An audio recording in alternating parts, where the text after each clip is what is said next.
Hello everyone, this is just a dad. Today I'm going to do a review on this bottle brush cleaning set. So we get lots of different brushes in here. This is made by Holikme.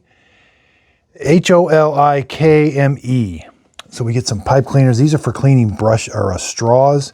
So this is the one I'm probably going to use the most. This is for getting inside the water bottles that I have. I like that it's really long.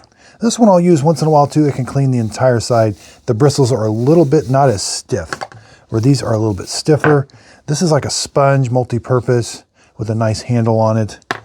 This is also really nice. Very long. This one's also kind of nice too. I think I'll be able to use this one a lot too. Let's measure this one. The big one overall about 13.5 inches. The small sponge, 10. This one here, the big one, 16. It is kind of curved at the end. And then this little bitty one here, 5.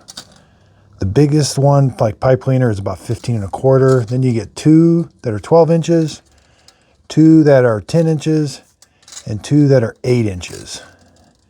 And the cleaning bristles look to be about the same length. Now they're a little bit longer on the longer ones. So yeah, this one's the nicest, nice metal handle. I'll be able to do some really good cleaning with this. I hope this video helped. Thanks everybody for watching.